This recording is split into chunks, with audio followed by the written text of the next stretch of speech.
Et j'ai malheureusement le sentiment que ce qui se joue aujourd'hui dans notre RDC, eh bien, ressemble étrangement à ce qui s'est passé en Côte d'Ivoire. Et ce que vivent les Congolais aujourd'hui, qui ont vu le printemps arabe. Ils ont vu ce qui s'est passé, et l'ont vécu dans leur chair même, ce qui s'est passé en Côte d'Ivoire et ce qui s'est passé en Libye. Ils savent, eux, depuis trop d'années, depuis, j'ai envie de dire 97, mais depuis 94, ils savent ce que l'Est du Congo vit, ce que l'ensemble du Congo subit. Les millions de morts que la communauté internationale, comme on dit, traduisez communauté occidentale, ne voit pas. J'ai des amis antillais d'ailleurs, qui vivent à Kinshasa et qui sont revenus en me disant, ils vivent à Kinshasa depuis des années, il se passe quelque chose là que nous n'avions jamais ressenti auparavant, même au moment de la chute de Mobutu.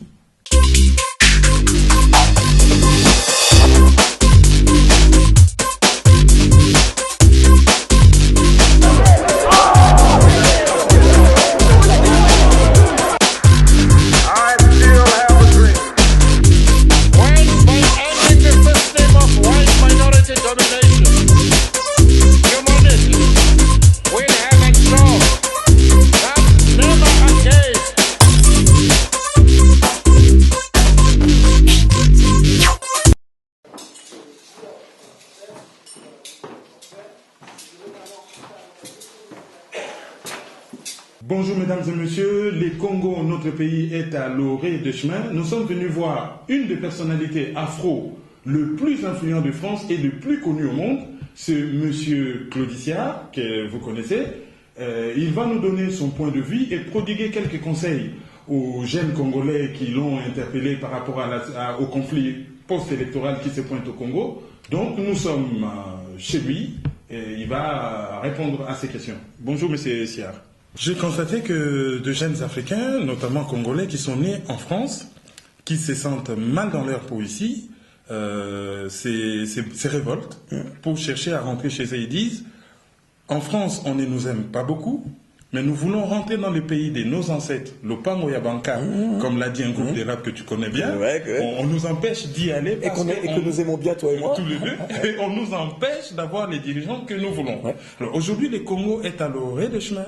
Il vient de rejoindre le groupe de pays africains qui connaît un conflit post-électoral. Votre réaction à chaud, pourquoi y a-t-il tous ces conflits post-électoraux en Afrique? J'ai entendu à la fin du triste dernier épisode en Côte d'Ivoire, j'ai entendu à Paris, ce ne sont pas des Ivoiriens d'ailleurs, ce sont des Camerounais, dire « J'espère que cela n'arrivera plus sur notre continent, que les uns et les autres respecteront le choix du peuple ». J'ai toujours dit que le problème de notre continent vient de ce manque de respect que nous avons pas seulement vis-à-vis des institutions, parce que parfois ces institutions sont si fragiles, mais vis-à-vis des populations. Et ça, c'est l'héritage d'une période coloniale, et on pourrait remonter bien plus loin, mais d'une période coloniale où on a du mal à s'aimer soi-même, et on a du mal aussi à respecter notre semblable. On voit encore notre valeur uniquement dans le regard de l'occidental. Si l'occidental vous soutient quoi que vous fassiez, vous estimez que ce que vous faites est juste. Lorsque l'occidental désapprouve ce que vous faites, vous êtes prêt à vous damner ou à envoyer au purgatoire tous vos concitoyens. Et notre problème est là, arriver à être soi-même. Moi j'ai envie souvent d'offrir aux hommes politiques de notre continent l'ouvrage de Frantz Fanon, Peau noire et masque blanc, ou Les damnés de la terre. Et ce que vivent les Congolais aujourd'hui, qui ont vu le printemps arabe. Ils ont vu ce qui s'est passé, et l'ont vécu dans leur chair même, ce qui s'est passé en Côte d'Ivoire et ce qui s'est passé en Libye. Ils savent, eux, depuis trop d'années, depuis, j'ai envie de dire 97, mais depuis 94, ils savent ce que l'Est du Congo vit, ce que l'ensemble du Congo subit. Les millions de morts que la communauté internationale, comme on dit, traduisez communauté occidentale, ne voit pas. Les différents hauts dignitaires du Congo ne prennent pas suffisamment en compte les problématiques du peuple, des populations du Congo. Aujourd'hui, on voit bien que les élections, et quels que soient les pays, ne sont là que pour légitimer ou des pouvoirs iniques ou prédateurs envers leur peuple, et je fais une généralité, hein, ou pour garantir les intérêts des anciennes puissances coloniales ou des pays occidentaux, voire des pays limitrophes également. On peut considérer que ça a été le cas pour le Congo, pour la RDC. Aujourd'hui, on est dans une, et tu le disais très justement, on a une sorte de croisée des chemins. Le peuple a voté,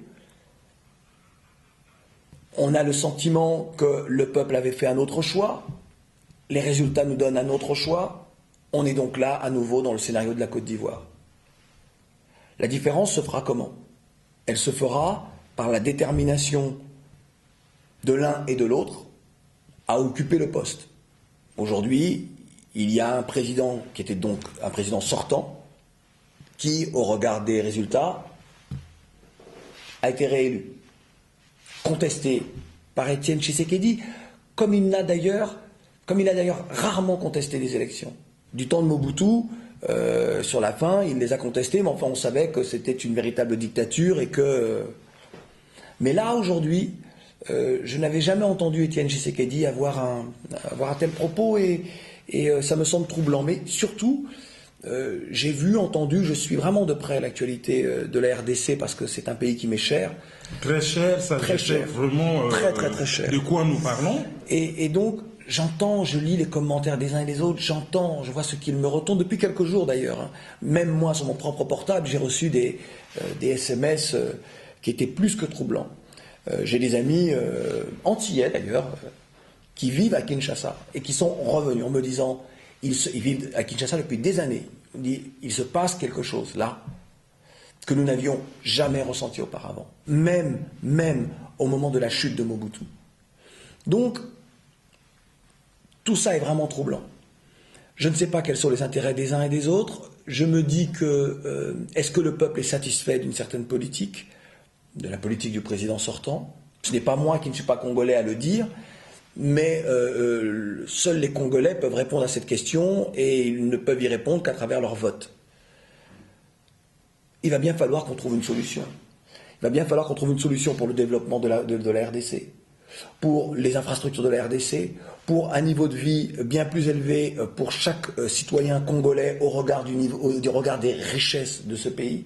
Il va bien falloir que les uns et les autres prennent en compte cette population, ce peuple qui souffre et depuis trop longtemps. Il va falloir arrêter d'être dans du clientélisme ou du populisme, d'être dans l'intérêt privé uniquement, d'appartenir à une caste de prédateurs qui ne voient pas ce que vit le peuple.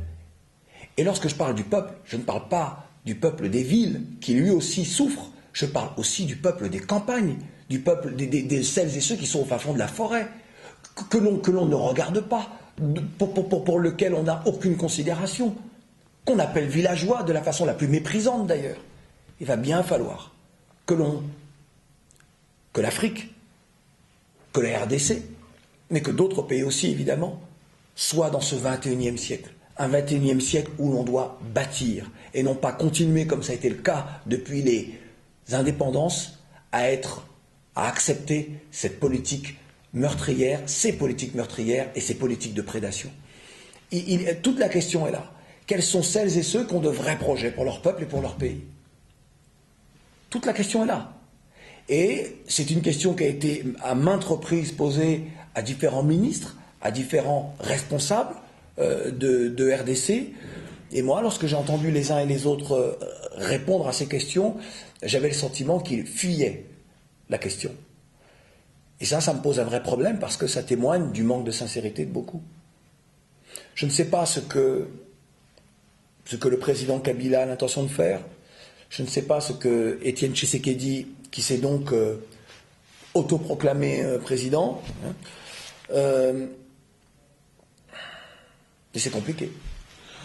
Alors, ma question, c'est, vous avez un carnet d'adresses assez costaud, que ce soit en France ou en Afrique, et vous avez beaucoup de compétences. Concrètement, si on demandait à M. Siard d'aider le Congo, dans n'importe quel domaine, qu'est-ce que vous pouvez faire? Puisqu'il y a un appel d'air de la jeunesse congolaise. Ils n'ont pas arrêté de me contacter sur ma boîte mail en me disant il a beaucoup de relations, il a beaucoup de compétences, il peut nous venir en aide. Concrètement, qu'est-ce que vous pouvez faire sur n'importe quel domaine? On va essayer, et je vais faire la réponse que j'avais faite au moment au gros de la crise ivoirienne. C'est-à-dire que, malgré tout, je ne suis pas citoyen congolais. Et donc, il y a certains propos seraient déplacés dans ma bouche, très clairement. Parce que je ne peux pas me mettre à la place du Congolais qui, lui, sait ce qu'il vit, ce qu'il subit. Donc, il faut savoir aussi, parfois, raison garder. Maintenant, en ce qui concerne mon engagement et mon implication, vous savez, les forces en présence autour et dans le Congo sont importantes, puissantes et déterminées. Et que donc, il faut faire très attention à ce que l'on dit.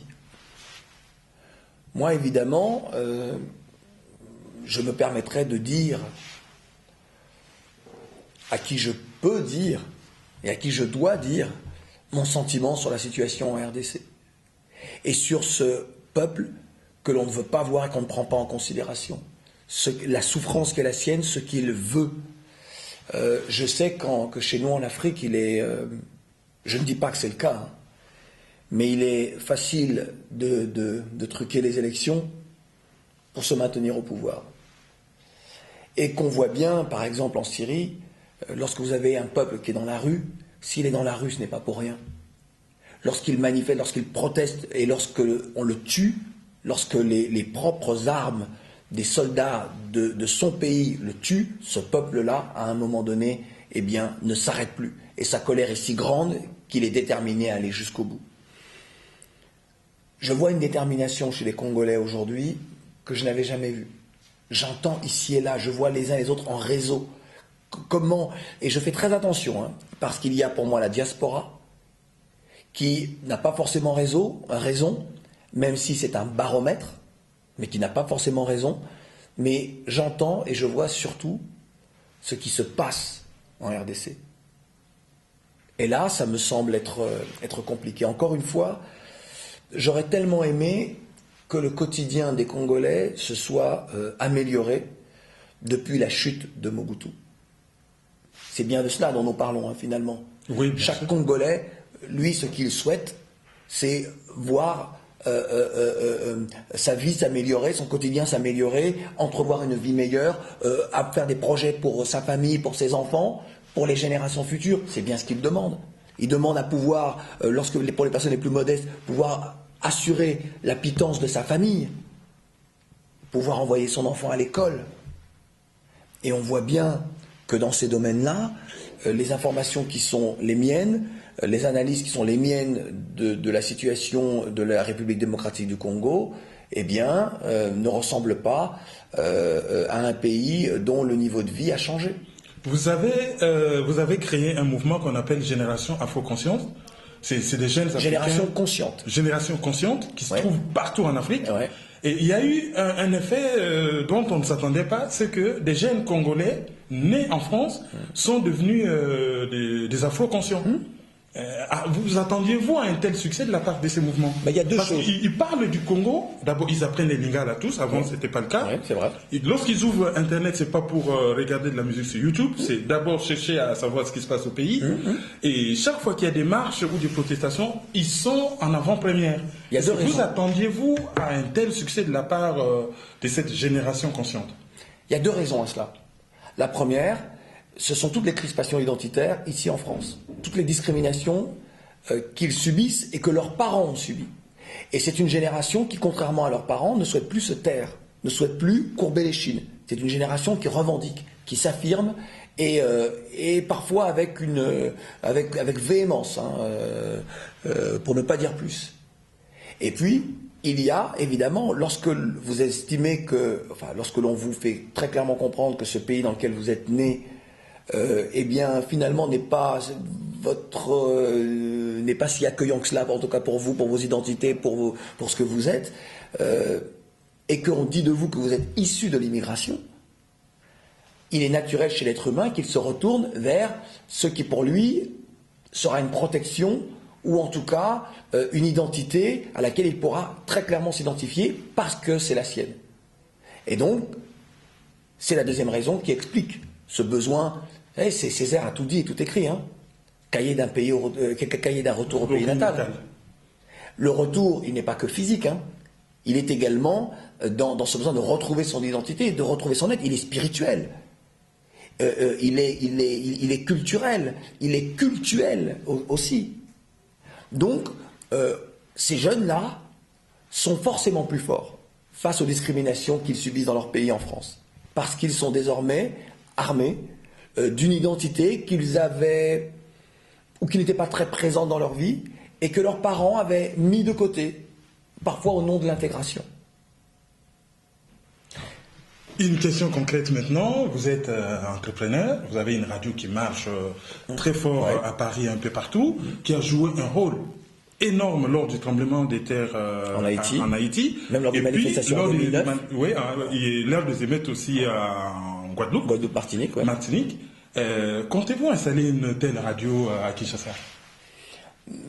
Non, tant que moi j'appartiendrai, puisque là je suis en disponibilité de RFI, tant que j'appartiendrai à RFI, il est hors de question pour moi d'avoir un projet de radio sur l'Afrique. Ce serait pas très normal. Ça serait de la concurrence déloyale. Non, mais même pas. Enfin, en termes déontologiques, de respect de soi et de l'identité qui vous emploie. Enfin bon, ce n'est ni à faire, ni même à imaginer. Donc non, mais je ne dis pas que dans mon esprit, à plusieurs moments de ma vie, il n'y a pas eu comme ça des projets de radio, mais je voyais plutôt des idées que je pourrais offrir à d'autres pour qu'ils puissent justement créer leur radio en local. Moi, j'ai été très affecté par cette chaîne panafricaine, Africa numéro 1, que je voyais comme ça perdre jour après jour de son autorité, de son audience, de sa prévalence sur l'Afrique. Ça m'a vraiment gêné parce que c'est là encore une question de dignité, de légitimité. Je trouve qu'une radio africaine, ça avait du sens. Tout comme Air Afrique, ça avait du sens. Lorsque j'ai vu Air Afrique tomber, je me suis dit, voilà, c'est là encore un des symboles de l'entente panafricaine qui tombe. Et j'avais dit à ce moment-là, si vous laissez tomber Air Afrique, eh bien, cela veut dire, c'est un aveu de faiblesse et un aveu d'incapacité à, ensemble, créer une entreprise prospère, répondant aux demandes des populations d'Afrique. Air Afrique est tombé. Et la dernière question, ça sera, vu le poste que vous occupez, et vu votre façon de penser par rapport à l'Afrique et à la Guadeloupe, comptez-vous établir un pont, ne fût-ce que culturel, même physique? Parce que ce n'est pas normal que quelqu'un qui est en Afrique ne peut pas aller directement, par exemple, en Martinique sans passer par Paris. Est-ce qu'il y a-t-il dans vos cartons un projet pour établir un pont à la fois culturel et physique entre Africa Mama, comme vous le dites souvent, et la diaspora de la Guadeloupe, la Martinique Vous avez remarqué, chers téléspectateurs, on se dit tu, vous, tout dépend les moments. Bon, culturel, il existe. Moi, j'ai toujours en mémoire le clip de Kassav Siebois tourné à Kinshasa, dans les rues de Kin. Ouais. Voilà. Moi, donc, culturel, on sait à quel point, je pense à quelqu'un comme Keïcha, qui est congolais, et qui, en même temps, œuvre dans la musique caribéenne. Donc, les ponts entre culturels existent. Maintenant, c'est vrai, et on en a beaucoup parlé par le passé, j'en parle encore aujourd'hui, au moment où nous faisons cette interview, juste avant, j'étais en réunion justement sur ces besoins de lien avec l'Afrique, ce besoin de continuité territoriale en termes d'identité. Et oui, il faudrait arriver à cela. Moi, je n'arriverai pas à résoudre ça. Mais poser le problème, c'est déjà creuser les premières fondations. Donc, nous travaillons à la délégation, moi en tant que délégué interministériel pour l'égalité des chances des Français d'outre-mer, nous travaillons justement à créer ces passerelles, à créer ces ponts entre les uns et les autres. Mais je vous avoue que ce qui me préoccupe aujourd'hui, lorsque je parle de l'Afrique, c'est ce qui se passe dans ce pays que je considère être le mien, parce que je le connais, et donc Kinshasa et la RDC. C'est vraiment, au moment où je vous parle, de temps en temps, vous me voyez peut-être tourner comme ça le visage, tourner les yeux, c'est parce que je suis aussi la télévision et je suis les dernières images sur ce qui se passe en RDC, voir si nous avons de plus amples informations. Donc je regarde aussi. Voilà. On essaie en tout cas de se tenir informé. Là, c'est le Premier ministre français qui est à l'antenne, mais nous essayons de nous tenir informés minute après minute grâce à Internet et pas seulement aux chaînes de télé, à la radio, de ce qui se passe dans notre pays, la RDC. J'exhorte tous les responsables politiques, quel que soit le bord politique, à considérer, s'ils ne l'ont pas fait par le passé, ces foules, ce peuple, cette population qui a soif d'idéal, soif de réussite, soif de vivre normalement comme n'importe quel être humain de cette planète, mais surtout comme n'importe quel être humain qui vit sur un sol riche, qui a toutes les richesses, les matières premières et qui pourrait normalement avoir un niveau de vie comparable à bien des pays occidentaux.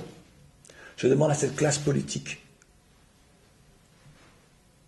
j'en appelle à l'honnêteté des uns et des autres. Parfois dans la vie, pour des raisons qui nous regardent,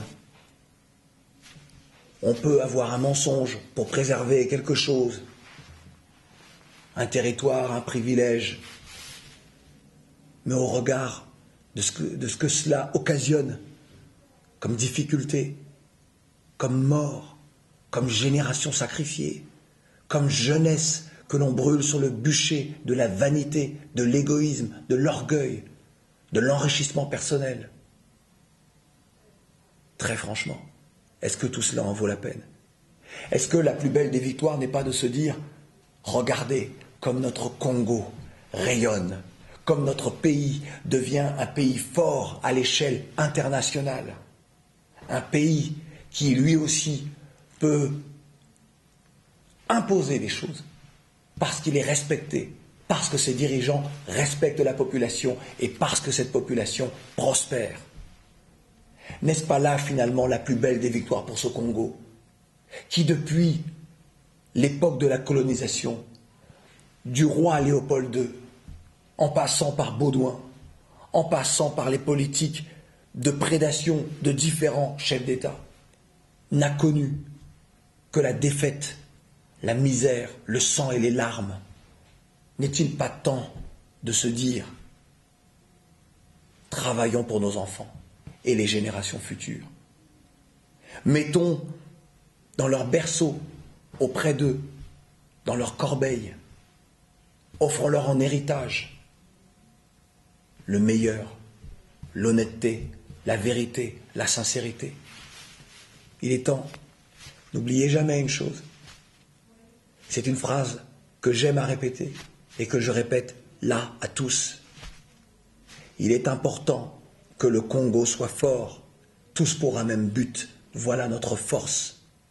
Lorsque l'Afrique perd, si la RDC continue à vivre ce qu'elle vit, continue à offrir l'image qu'elle offre au monde et en particulier et surtout et avant tout à sa population, dites-vous que c'est chaque afro de la planète qui perd. C'est une défaite partagée. Mais la défaite, nous n'aimons pas la partager. Nous aimons partager les victoires. J'appelle donc toutes celles et tous ceux qui ont le pouvoir de changer le quotidien des Congolais, de faire quelque chose. S'il vous plaît, honnêteté de part et d'autre. Qui que vous soyez, honnêteté envers le peuple. Merci. Après cela, toute parole est superflue. Merci à nos partenaires Anima Dia Dallas aux États-Unis, Christian Bonzelondo à Londres, Bijou Pida à Kinshasa, Roger Moussangi, et merci.